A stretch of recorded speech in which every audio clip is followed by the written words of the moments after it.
Estamos de volta. Hoje o Band Entrevista fala sobre a ditadura da beleza, os riscos dos procedimentos estéticos, muitas vezes realizados em locais inadequados e com produtos impróprios. Nosso convidado é o dermatologista Érico de Santos. A gente falava no segmento anterior, doutor Érico, da questão do PMMA, que ficou famoso, que foi o produto que foi utilizado e teve as vítimas no Rio de Janeiro.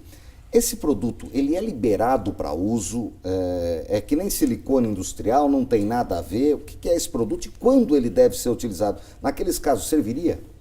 O PMMA é o polimetilmetacrilato. Ele é um preenchedor regulamentado pela Agência de Vigilância Sanitária e pode ser usado até uma quantidade determinada hoje pela ciência, pelas evidências, em torno de 20 ml. Então, ele é muito utilizado para tratamento das lipodistrofias do paciente com HIV.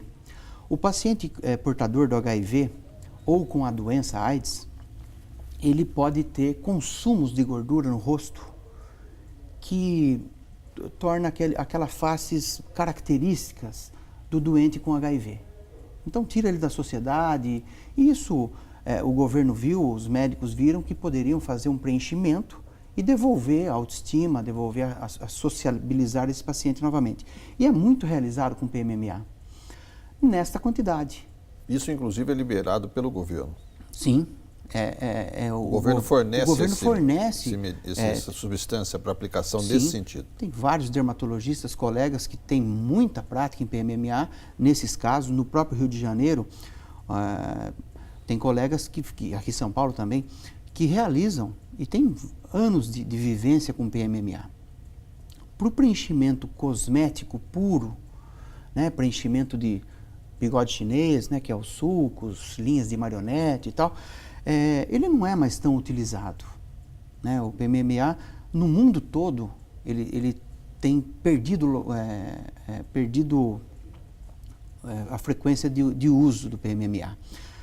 Pelas complicações. O PMMA, ele gera complicações. Se comparar com ácido hialurônico, por exemplo, que é um outro tipo de preenchimento mais usado hoje, o índice de complicação do PMMA é muito maior. Aliás, a gente tem uma foto para a gente ilustrar aqui essa conversa da forma que é utilizado o PMMA, é dessa Exatamente. forma, né? Você vê a agulha, está no amarelinho ali, ó. É o local onde pode ser aplicado o PMMA. E em relação à quantidade, no tecido adiposo, né?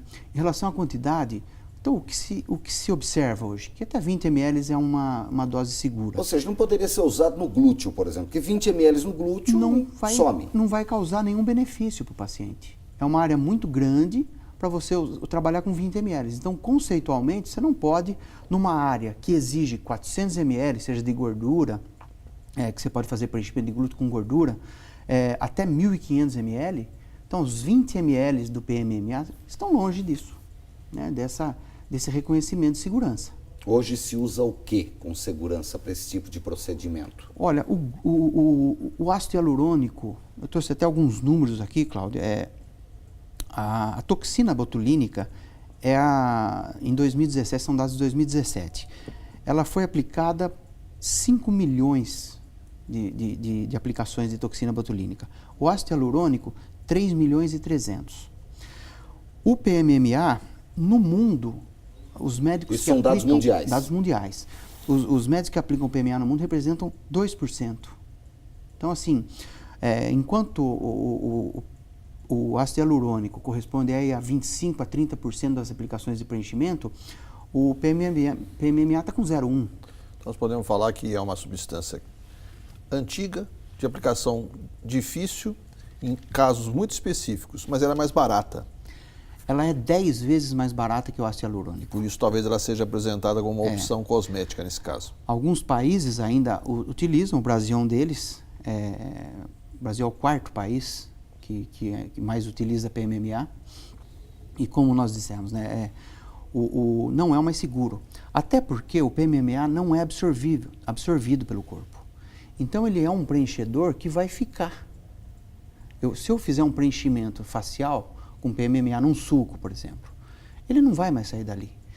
E o envelhecimento, ele é dinâmico, ele não para. A base do nosso rosto é osteodentária. Se eu perder, e vou perder, densidade óssea e densidade dentária, muda completamente o perfil do meu rosto. E aí aquele preenchimento pode ir para um lugar que não era para estar. Então os preenchedores que são absorvíveis, eles são dinâmicos, assim como o envelhecimento é dinâmico. Você falava do ácido hialurônico. Esse é um procedimento que pode se usar uma quantidade maior, 100, 200, 300, 500 ml ou coisa assim, ou tem uma outra medida? O ácido hialurônico, a gente não usa é um preenchedor de alto custo, mas ele pode ser usado na face. Tem colegas que usam até 20 ampolas, 18 ampolas de ácido hialurônico na face. Eu, particularmente, uso menos. Isso vai muito individualizado, mas é um preenchedor seguro. Né? Agora, você não pode querer corrigir tudo com preenchimento. Né? Nem tudo cabe aos médicos a correção. E o médico também tem que, nessa hora, conversar com o paciente, porque o paciente quer ficar mocinho o tempo todo, ou quer chegar do tamanho que quer Esse é o mais importante, né? A indicação sincera do médico, né? A marcação da consulta, coisa que parece que não existiu nesses casos, parece que era uma marcação por telefone, quero resolver um problema, mando uma foto. Isso é um absurdo. Né? Eu não vejo o paciente na minha frente. Isso não pode existir. Isso vai contra os princípios éticos da medicina. Eu tenho que ver o paciente, analisar, indicar quando for o caso e orientar que não está indicado quando for o caso. Então, eu quero fazer um preenchimento de glúteo. Olha, você não tem indicação de fazer isso. Aliás, o senhor me dizia que é um preenchimento que pouco se usa de glúteo. Se você for imaginar o glúteo, ele é uma loja no corpo humano formada por músculos. Aliás, a gente tem uma foto para ilustrar, a gente gostaria de mostrar aqui, enquanto o senhor fala. Diferente, por exemplo, da prótese de silicone na mama, ela tem uma loja específica. Vejam o glúteo, como ele é formado. Ele tem 3 músculos que vão dar o formato do glúteo, que é o glúteo máximo, médio e mínimo. Então, assim, quer ter um glúteo com volume maior, tem que ter, às vezes o médico não pode resolver isso. O melhor caminho para isso é exercício. Um exercício físico.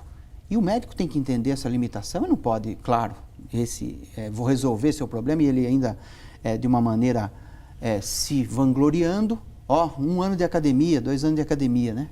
Eu consegui aqui em 5 minutos, tal. Então, esse é uma medida que realmente um absurdo. Não vale o risco. Não vale o risco. É um risco grande de saúde. É um risco grande de saúde. Então, existem maneiras mais fisiológicas, mais naturais e mais bonitas de você ter um rejuvenescimento. Sem exagero, sem colocar em risco a saúde, de uma maneira mais natural.